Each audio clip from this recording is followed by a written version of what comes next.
So I know a thing or two about running events, and I think before we do anything, we have to congratulate and thank these guys, Chase and Marcus, for making today happen. So thanks, and of course to the sponsors for making it. How much was this again?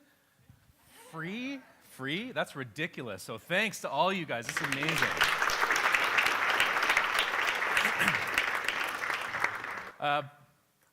So I'm gonna kick us off today by telling a story. It's a story of a company that was wrestling with disruption in its industry, and it's a story about a project that was like one hell of a teacher. You know, for me personally, for the design team I was part of, and for the company about which this story is going to be told. Now, I have to say, though, that the seeds of the disruption that I'm going to tell you about were sown in the 1990s. Took a while for this to become a real problem for this company to deal with, but I'm just curious, given the demographics in the room, how many of you guys have your roots in the 90s as well? Who was born in the 90s here? Yeah, lots. So I need to explain something, or the rest of this isn't going to make any sense. It used to be the case that, you know, I'll look here, Gabriel, you're in the front row. If I ever needed to send you a document, an important document, and I had to get it to you fast, sort of back in much of the 90s, my best option for doing that was to print it on a printer, call someone who'd come pick it up at my office, you know, they'd put it on their truck, drive it to the airport, put it on an airplane, and they'd literally fly the document to you. Now, what was really impressive about this is that this was a huge business, and you know, no matter where you were in the world, you could get that document the next day. So overnight document delivery was a huge $50 billion a year business. But then, of course, email. By the end of the 90s, email had become a very predominant communications channel. You know, past 2000s, get you know, a few years into the new century here, and things had really changed. And these companies who'd been established around overnight document delivery were really worried. They hated email because their revenues were declining like you would not believe, because it didn't make sense. Like I could just email you the documents so much faster, or some other way, right? So they saw their revenues, you know, which had always been on a steep climb, like almost overnight, ironically, do this and just start to crash. So that's kind of what was going on in the market. So email was this disruptive force. And I totally forgot to turn it on like we said we would. Yeah, so one of these companies came to the team I was on. At the time that this project happened, I was with Quarry Integrated Communications, based here in Waterloo. Anyone from Quarry or Quarry alumni here? No? Okay. So the client, and I should come clean by saying I can't actually tell you who they are. Legal won't let me do that. I'm allowed to tell the story, but I can't say who it is, and we can't pretend to know who it is. So this company in this business came to us with a really neat question. You know, the question was, what would it mean to ship a document online? Because we all knew what that meant. I'll ship that to you. I'll ship that to you. We all knew what that meant offline, but what would that mean online, and what would it mean in a way that's different than email? So it's a really, really neat question. So they brought us on, our design team, to help design the solution to this. Now, they had some ideas in their mind already. So first of all, they had a big assumption about really what this would mean. To them, it was going to mean security. So whatever this new thing was, the reason people would want to do it is because it was secure. So if I have a really important contract or document that I need to send to Gabriel, you know, I'm going to care that this is encrypted and secure and impossible for somebody to intercept and snoop, because security was a really important tenet to this business in their physical delivery. You know, security was served in the cafeteria, in the Kool-Aid, and it was in the DNA of the company. So that's what is what it would be about. They also, much to our pleasure when we started this, is, oh, we found it. You actually have a solution in mind already. So thanks for bringing the interesting question. Now let's talk about the fact that you seem to have answered it already. Because their preconceived solution would be a website that would allow you just to do document exchange. And it would work in a pretty straightforward way. You know, I would, as someone sending, I would log in securely, of course. I'd upload my document, I'd indicate who I want to send this to, the recipients, and then there'd be the reverse of that on the other side. The recipients would get an alert, hey, you have a delivery. They would then sign in, securely again, and download their document securely. So that was the concept that they had in mind for what this would be. Okay, so an assumption, it's about security. This concept that it's going to be a document exchange website. Now, at this point, I want to introduce you to literally the hero of this story. The hero is Joanne. Joanne is, she's amazing. That's not, like, literally Joanne. But I did choose that photo because the real Joanne looks uncannily similar to this person here. So Joanne was the product manager at the client company. And she was great. Like, we loved Joanne, not just because she, like, chose us to work with her, but of course that was pretty awesome. We loved her for that. But she was committed to, like, really doing this right. She was saying, like, we're going to build the best damn document exchange website out there. And what that meant is we were committed right from the outset to going through a process of, thorough research, exploring ideas, prototyping, testing in the market. So it was a really exciting design project to have a sponsor at the client company who said, we are going to do all the things that you so often don't get to do in real life in this job. So Joanne was amazing there. And the reason that she was so committed to that is that there was so much at stake. I've already explained how there's a real impact on the company's business happening here. And they couldn't afford to launch something that wasn't going to be really good because they'd look stupid. It would be a waste of money. They're a public company. They have stakeholders and investors and press. Everybody would pile on them. So this had to be done well. So Joanne was great, and you'll hear more in a minute about why she was so great. But here's this question, right? Joanne's kind of in charge of a successful outcome on this project. So right from day one, really, how did she know that this secure website was the thing to do? Where did this confidence come from that that's going to be the right solution? So the answer in the early days of this was focus groups. They did lots and lots of focus groups. Big company, has the money to hire the best market research firm in the States. I had the opportunity to go and observe most of these focus groups. We were in San Francisco and Boston and New York and Chicago, and you're lounging in these leather couches behind the glass, eating sushi and stuff, which is awesome for me. I didn't care about the focus groups, but I was more focused on the sushi. But anyway, so lots of research, and so they did weeks and weeks worth of research into this question of how are people exchanging documents online, and what's the role of security in this. So it was really neat. Now, I just gotta ask, kind of as an aside here, has anybody ever heard rumors that focus groups can sometimes be unreliable? Oh, you've heard these rumors. Okay. Well, let's just file that little nugget for a moment. Here's what we heard. Yeah, security is a huge concern for us. We never send documents by email. Are you crazy?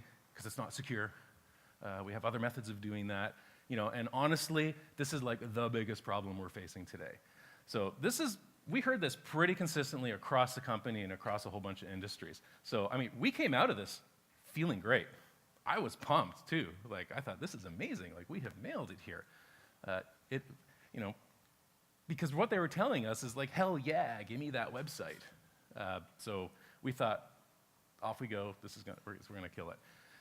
Okay. Now I got to introduce the villain of the story. So our villain is Steve. Also not Steve. But what you need to know about Steve is that this guy here is like a shrimpy wimp compared to the real Steve. So the real Steve in real life is like one of the most formidable dudes I have ever met. He was about 6'6", just ripped and built like a tank. This guy he was terrifying. The flat top military haircut. So physically, unbelievably imposing. But further than that, he was the total package in the sense that he was literally a child prodigy when it comes to computer science and engineering. He was teaching computer science at Ivy League universities in the States by age 15. By age 18, he was working for the NSA at secret facilities in like Crete. So, and I just got to tell you, I am not shitting you about this. This is the guy. He was unbelievably smart and physically imposing. Now, the reason I go into that detail about him is that in the work that we do, we kind of operate at the nexus of so many groups inside our organizations. There are so many different people that we have to collaborate with. And in design and UX, we need to develop strong skills in facilitation and working with different people and personality types. And so often what we need to do is, make a persuasive case to say we think it's worth investing time in doing some of these activities that we want to do. And, companies don't always see this. And often decisions are made by, the strongest personalities in the room, or the hippo, the highest, paid opinion in the room. So I mentioned that about Steve because I had never, to that point in my career, and never since then, met someone who presented such a big challenge when it came to trying to make a case in an argument, because he would slay you. Now, his role was Joanne had hired his team as a consulting team, much as we had been hired on the design side. He was hired on the engineering and the technology side. And the reason I'm framing him as the villain right now is that we came out of the focus groups, and he said, okay, we totally know what we're doing here. And in fact, while we've been sitting in the focus groups, I've been talking to my guys back at the office, and I've had them start building it. So that wasn't very cool, because remember the process I had described earlier that Joanne was committed to? We were going to go through this design process of exploration and iteration and prototyping, and he's like, screw that. What a waste of time that'll be. And I remember in one of the meetings, he pulled out of his laptop bag a sheaf of papers and brought them out, and they were like actual screen designs for the website itself. So this was not cool. I didn't have much of a response to that. I think I was just kind of blubbering a little bit and wondering what do I do? Now, this is where Joanne really became the hero, because little Joanne, compared to this guy, stood up to him and said, no, shut up, buddy. Put those things back in your bag, because that's not what we agreed we were going to do.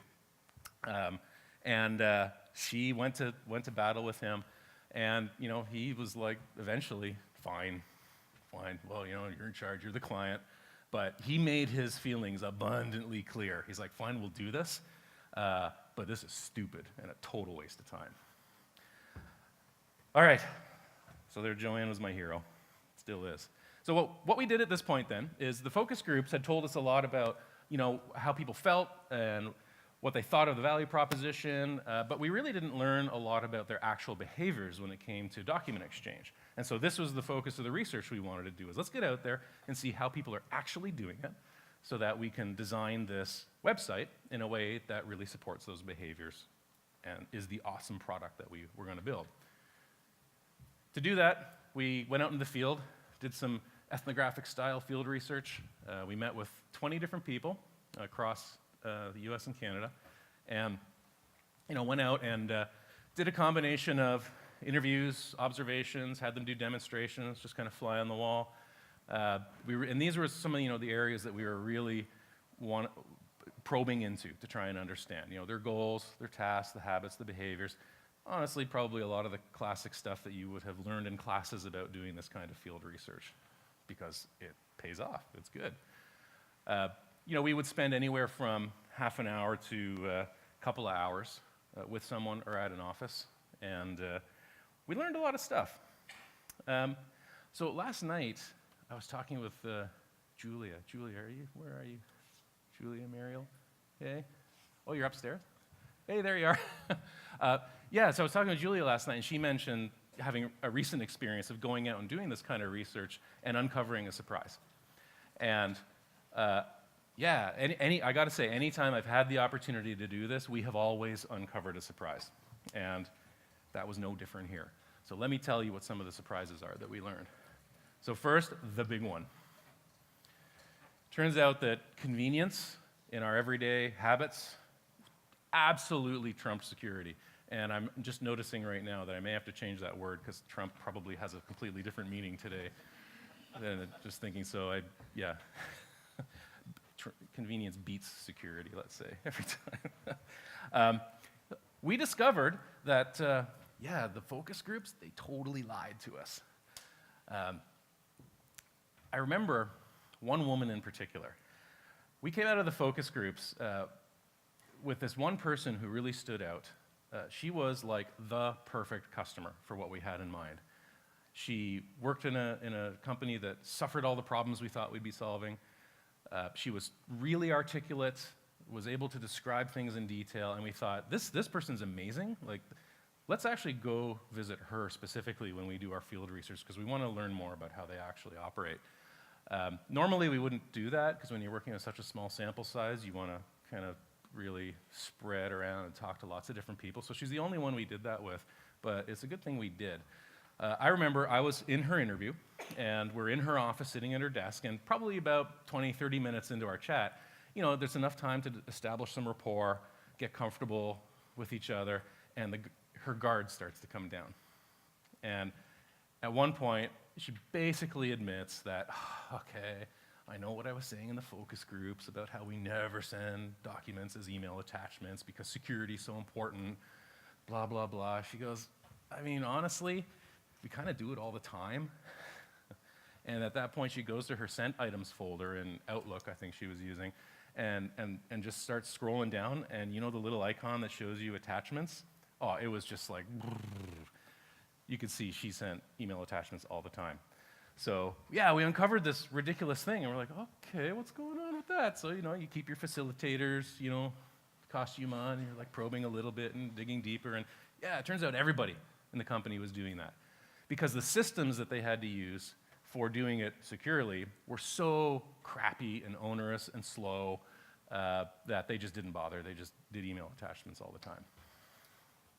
So yeah, that notion that sometimes focus groups aren't reliable, absolutely the case here. This is a classic example of the difference between what people say and what people do, which is why it's so important in our work that we triangulate self-reported feedback with actual observation of people in the context in which they're going to be undertaking the activity we're designing for. So huge lesson for the work we do in product design. So we dug into this question, right? We thought, is this just a one-off? So yeah, we had other teams spring to life and kind of go triangulate, and sure enough, this was true right across the board. Convenience trumps security. Convenience beats security. So another thing that we learned that was really interesting from a design point of view is how email isn't just a communications channel for many folks, and particularly in the markets we were looking at. It's a way of organizing their professional lives. It's literally a filing system. We observed behaviors like people CCing themselves on outgoing messages, where they're exchanging a document with someone, purely so that they could then take that email when it arrived in their inbox and either tag it or move it into a folder, depending on what client they were using. So it was literally acting like a file system, more so than the native file system on their computer. So when they went to look for a document, they wouldn't go to the operating system, they would go to their email client. So pretty interesting. The other thing that we saw, these are sort of the top three findings, was that dealing with large files, though, in email really sucks. I mean, it still kind of sucks today, right? Like there's a size limit at which some email servers will just say, screw it, and it'll just dump the attachment or bounce the email.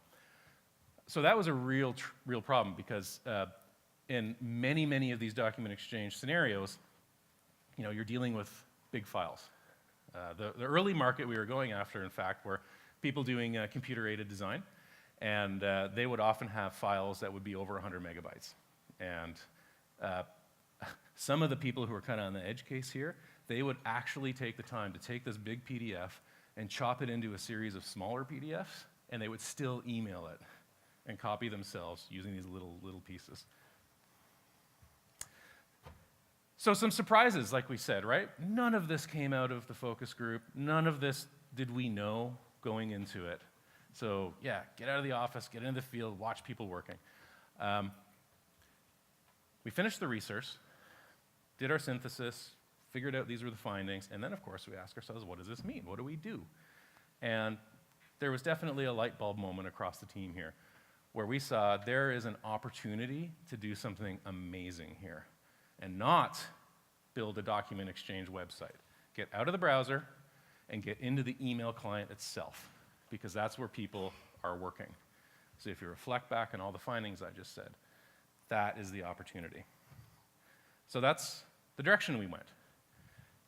The design concept, couple things here. I don't have permission to show the full thing. I can kind of show you this, but it's a simple enough idea, hopefully, that you get it. Also, I should point out that these brands are now dead and defunct. They're not the company I was working with, but you get the idea. So yeah, imagine you're writing an email, use your email client in all the ways you normally do, attach your files and so on, and you can either email it as you normally would, or you could ship it. So back to that original question, what would it mean to ship a document online? And if you hit this instead of the normal email, a few different things would happen. First of all, guess what? We'll give you the security. We had to do the security. It was table stakes. Like I said, it was baked into the company's DNA. So sure, we'll do some encryption there, which you don't normally get with normal email. Speed would be a thing. There's a technical infrastructure there to make sure that it absolutely will get through, and it will get through fast. And then you get a bunch of other kind of standard benefits that you actually get with physical deliveries, like delivery receipts. Yes, it was delivery. Someone can sign for it. I received the delivery. And you, guess what? It's a source of revenue. You would pay for this. Maybe it's a few bucks. Sending a document overnight could range anywhere from $20 to $50 and up, depending on where you're sending it in the world. So even if we charge $5 per send for this, it's a huge savings for you as the company sending these documents, and it's a pretty great revenue stream for the courier company. So that was the design concept. We even got to the point, because my client was, one of the benefits of working with a big company is they can literally pick up the phone and call another big company. So we had discussions with Microsoft about, hey, what do you think? Is this neat? Would you guys be interested in that? And they were like, this is damn cool. Yeah, let's talk about this. So they were open to working with us and actually building this functionality, even into the desktop clients, and into the web versions of various email services. So, what was the reaction to this overall? We prototyped this, went through a bunch of iterations, usability testing, and the reaction to the prototypes was consistently, yes! Like the people who were in the target market, they loved this. It was amazing. Hooray. Now, let's just talk about Steve again for a minute, because you remember Steve, right? This is stupid, total waste of time. We know what we're gonna do. I got my guys building it already. So he came along on all the field research, because we had a small core team. So he was there in the interviews, and by the end of it, he was also, hooray. He was totally converted. He maybe went a little overboard, because by the end of the project, he was like on the phone to his guys this time and saying, okay, guys, there's this new thing we have to do on everything we do. We got to get out of the office and talk to people. And anyway, it was wonderful to see his enthusiasm. He became a convert. And so this was another huge learning point, certainly for me, and another important lesson for all of us, is when you're faced with people who are skeptical with what we're doing, especially when it comes to research, what you want to do is embrace them, bring them on board, get them involved, have them come out. I've had this experience several other times on projects where we had people who were just as vehemently opposed to doing this as Steve was, and we've had the same result every single time. They go through it and they always learn something they didn't know before. So it's really tempting for us to kind of keep the enemies and skeptics at arm's length, because it makes our lives a lot easier, but don't do it. Bring them right in, because that's how you'll find success. Okay, here we are.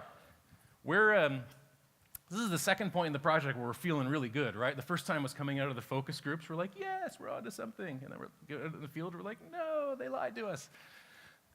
Now we're back to, yes, this is a great idea, because it's based on really solid customer insight. It's a very differentiated solution as well. And all the other activities out in the market were all kind of similar to our original idea of the website. Getting into the client, really unique, really different, and really valuable. And we had good evidence of market demand, like those cheering crowds who would turn out when they hear we're in their town to test the prototype. They would line the streets. It was ridiculous. We had to sell tickets. Maybe not. All right. Story takes an interesting twist. Now I'm going to come back to that concept of disruptive innovation because we are ready to go. The final critical step in this project is Joanne, as the product manager, has to bring this up the chain at the client and get final approvals to pull the trigger and build this stuff. And she goes to it's a combination of folks at the C-level and board of directors who had to give the final thumbs up. She does the presentation, tells a story, kind of similar to what I've just told you guys. And when she's done, they ask her a question. How will this increase shipments in our trucks and in our airplanes? She's like, it won't. It's kind of the point. You guys remember our revenues? They're like, oh, okay. They think a little bit more, and they come back with another question. They're like, don't you think this might actually encourage people to not ship in our trucks and airplanes a little bit more? She's like, yeah, I suppose. It might.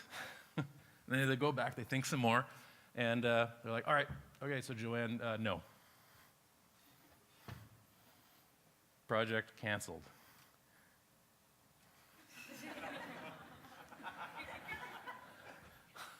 Mind is blown, right?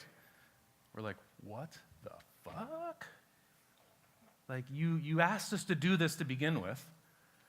We brought this amazing thing to you, and you're saying no because it's not going to increase shipments in the airplanes? What the hell is going on with this? So what happened is that we got blindsided by this, the innovator's dilemma. So when we talk about disruptive innovation, this is what it means. So the innovator's dilemma, and even the term actually, disruption, disruptive innovation, was primarily coined by an American researcher, Clayton Christensen. Anybody here familiar with Clayton Christensen? So he kind of is the one who did the research and proposed this model. And so we hear about disruption a lot today. We're going to be disruptive. Everyone wants to be disruptive. According to his theory, there's actually a specific meaning to that. And what I want to do now is just kind of give you guys a really quick crash course on some of the basic principles because they're actually useful for us to understand in our work. Disruptive innovation, according to Clayton's model, basically comes in two flavors. And what's really interesting about disruption is disruption traditionally does not mean doing better. So we'll often, especially in startup land, I work with startups a lot as well, everyone's like, hey, we're going to go release this amazing product that's so good, it's totally going to disrupt the market or something. It's like, that's not what that means. Being better is not how you're disruptive. Being better means, again, according to Clayton, that you're taking one of these two strategies. So low-end disruption is the most traditional form and the most common form of disruption that we see. What this means is you've identified in a market that there's a whole bunch of people in that market who are overserved by the existing products. The existing products and solutions actually are way better than, in fact, they need.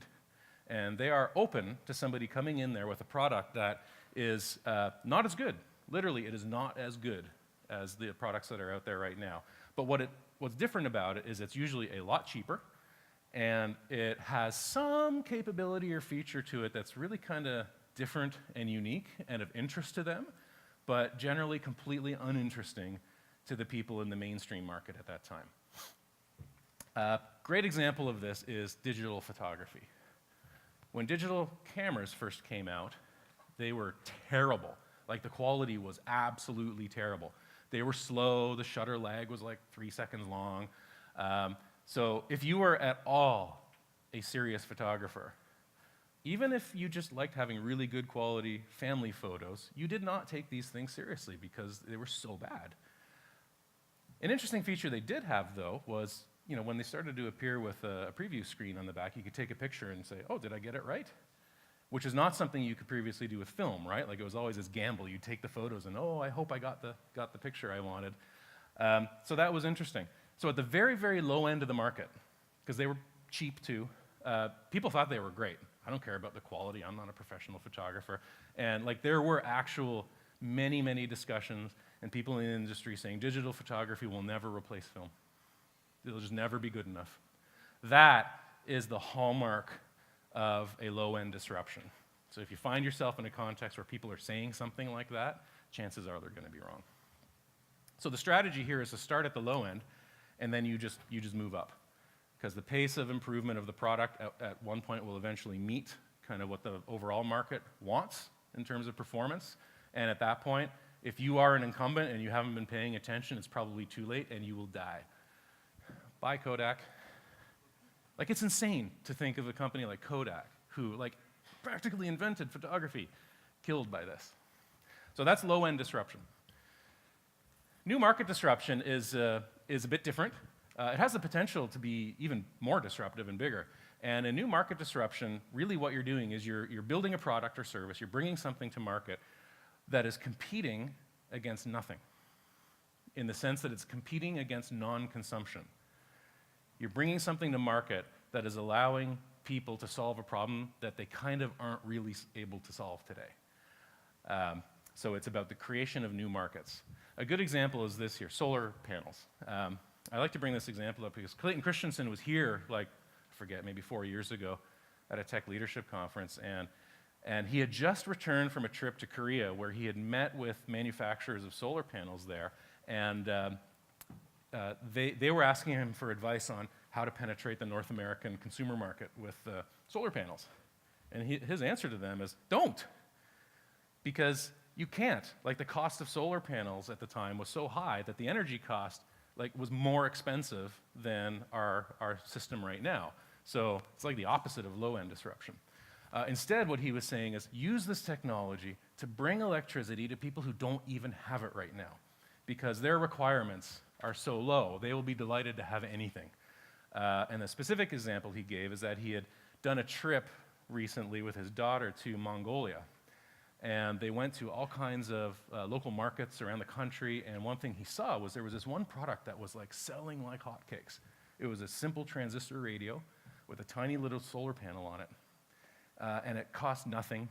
You know, it was terrible, right? Because of course, yeah, you don't listen to the radio when it's cloudy, all these things. But you know, for many of the people in that market, they did not care. The fact that they could now be connected to the rest of the world through a radio, even if it was sporadic, was amazing to them, and they were buying them. So his answer to these guys would be, if you want to use this model, start in a market where you're competing against non-consumption. That will buy you the time to really refine the technology, and eventually you will be able to move into adjacent markets, and then there will be a time where it makes sense to finally come to that North American consumer market, but don't even try to start there. So that's kind of a quick overview of Clayton's model. I do want to point out that there are some really interesting conversations happening today about questioning, like, is this model sufficient? Because I think we're seeing some different kinds of disruption happening these days.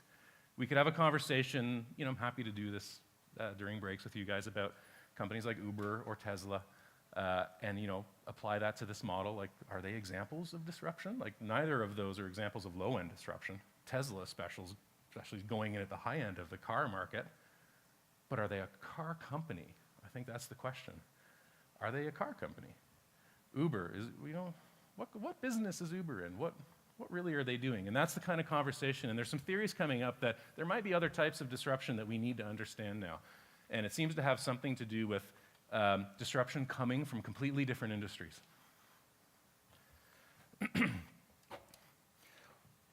Regardless of the type of disruption that you might be facing, one of the really neat findings of this research is that the very thing that makes you the market leader is often the very thing that leads to your downfall. So let's bring it back to the story about my client here in this project. They were spectacularly good at making money at physical transportation. They knew how to optimize every part of that process, super profitable. And importantly, they had decision-making processes inside the company to help them know where to place bets, where to spend their money to get the best return on their dollar. And so it was that very process that made it impossible for them to approve Joanne's request for the project we had done. Because, as you saw, by doing this product, it was probably going to even attack their core line of business even more. So that classic hallmark of disruption, and why it's so hard. Like, these people aren't stupid. We look at it from the outside, and I look at it in hindsight, and I think, how can you be so stupid to make that decision? But the fact of the matter is, when you're in it and facing it, it is so, so hard. So hard to see, and it's so hard to make the moves you need to because the company's not set up to support you in doing that. Now, I'd said at the beginning that I thought there were some important ideas here for us to understand as people interested in product design and UX. And I believe this is the case, and let me give you some specific examples and tools for this. We talked about how we sit in this position inside companies where we have connections all around. We have connections with engineering and development and product management and marketing, and so we're in this unique position of trying to build products and services that kind of take the value proposition of our companies and make it real for the people in our markets. Like, the products are the realization of what our companies promise they're going to do for customers. And as a result, we're actually pretty good at answering questions like this, even if we don't answer it in these words. By trying to understand our users and understand the goals of our company and building a product that brings those two things together, we often think about questions like, what business are we even in? What is this thing that we need to build? How do we know this is the right product to build? And I would encourage you to actually think of this and try and get answers from people to this question around the company, because this seems like kind of an easy question, but it is not. History is littered with companies that got this wrong. The picture here is from the turn of the last century, some women delivering a huge chunk of ice. So before electricity and refrigerators, there was a massive industry of ice delivery to your home. You'd put a big chunk of ice in your cold room, your cold cellar, and that was your refrigerator. Huge business. These companies thought they were in the ice business because when electricity came and refrigerators started to happen, they thought, that's not what we do. That's not us. We're in the ice business. They didn't think they were in the cooling business or the keeping food fresh business. And as a result, within a matter of about 10 years, dead. And in today's dollars, this was, again, a multi-billion-dollar industry, and those companies, gone. Gone. Lots of examples of that over history. So this is a really good question for us to ask. I'll save some of those thought on that. What's the job to be done? This is kind of along the same vein, but now we're honing in on something a little bit more specific. Anybody here familiar with the jobs to be done framework? Check it out. I've got a link coming up in a minute. Jobs to be done is the notion that you can think of the products we're designing as being hired by customers to do a job for them. What were you hiring that block of ice to do? It's kind of the same job that you would be hiring a refrigerator to do. So this is a really interesting question for us to ask as well. This is a very practical day-to-day question.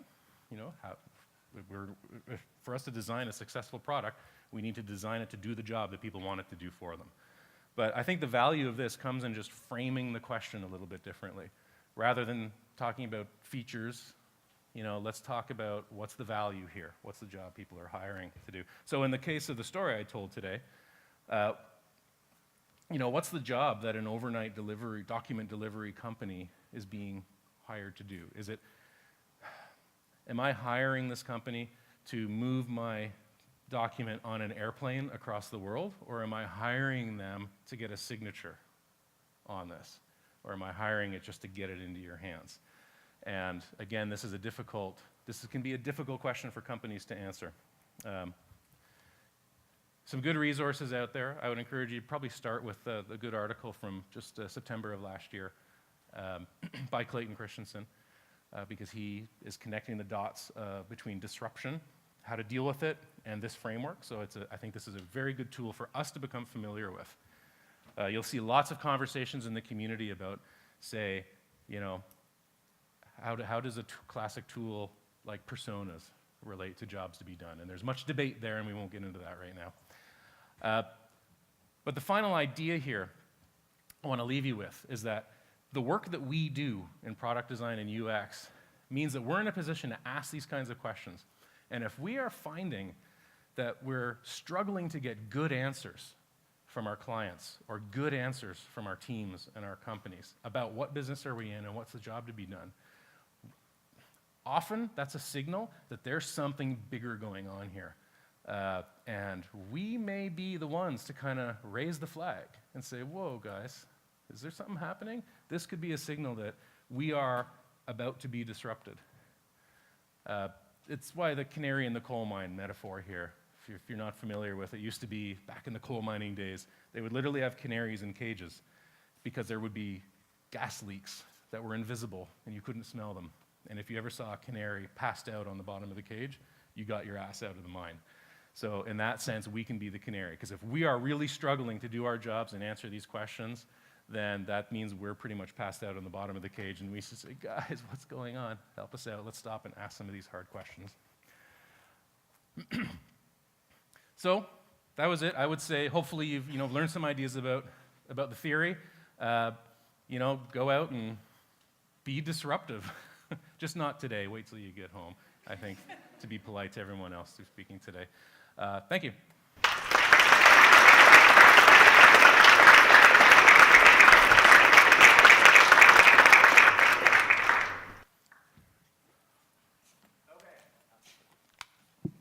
Hello. Thank you very much, Bob. I think the things that really stuck with me are turning your Steves and Joannas. I think as designers, really being able to bring people into the process and actually use that, bring them into the design process, actually turn them into real champions too, and often solving the wrong problem. I think the brief that you kind of saw up front there, that's something that a lot of designers are faced with, where a client says they know exactly what the problem is that needs to be solved.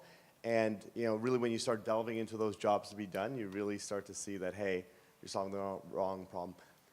Maybe a couple questions from the audience. Do we have, awesome, right at the back? So you talked about converting your skeptics, and you converted Steve, but I feel like your biggest skeptic was the board or the senior leadership team. So true. And I think that happens a lot, especially when you're talking about like fintech innovation and companies where there's going to be some erosion in their core business lines. And I think there's a lot of resistance where people say like, yeah, we're committed to innovation, except when it comes to eating away at our core business lines. So how do you convert those skeptics where there's probably a bit more resistance because they're not involved in the project day to day, they've got their own things going on. So how do you involve them? How do you show them, this is all the research? I'm sure that's part of your presentation as your product manager, but how do you convert those bigger skeptics up the chain? Mm-hmm. That is possibly the hardest part of the work that we do. The actual design work we do is typically easy. It's the collaboration and the so-called selling, let's say. Now what I would say to that though is, in this example, for instance, we didn't even know that our biggest skeptics would be the board and the executives. Like that day, we literally went in so excited. We can't wait, they're gonna love this, we're gonna start tomorrow. So I think one answer to that is this experience certainly turned me on to the importance of understanding some more general concepts of business and becoming familiar with how the people at the top of the organization are making decisions about priority. So the fact that you know something about this right now means that you would be better prepared to spot it, react to it, make plans, adapt your presentation. More importantly than adapting the presentation, start building relationships with people like right from day one on the project. Now, there's lots of other things out there that we're still completely unaware of, right? You don't know what you don't know. So really, what I've seen work is just keep your ear to the ground, not just inside our community around design and UX, but kind of see what's happening in the broader business world. We're in a really lovely state right now where the business world is really interested in what we're doing, so design thinking is probably, one of the darlings of the business press right now. So that's kind of cool. It gives us an entrance to have some of these conversations.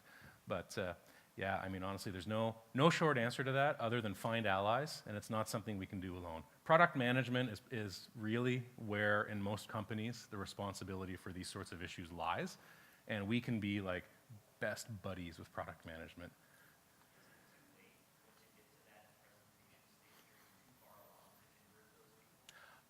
Yeah, I would say almost certainly. Yeah, the final presentation is never the moment to convince anybody.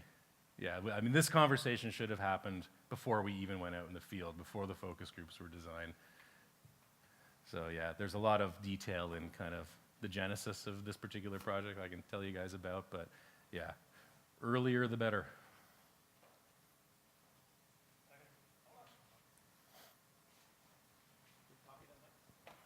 So from that first project then, when you want to take away your learnings to the next project, do you find that they're easier to apply on the next project? So your learnings are do you find like your early learnings are something you can really push onto your next projects? Or do you find that they're all so different that you end up learning new stuff on every project? Yeah, I would say the principles that you learn are absolutely applicable. After this project, I did work with a number of companies who were in similar positions, and just knowing this material and having gone through it once, was able to ask certain questions, probe, push, build relationships with different people at the organization, and that's the key thing, and set it up to be more likely to succeed. But again, it's really hard, so it's not always going to succeed.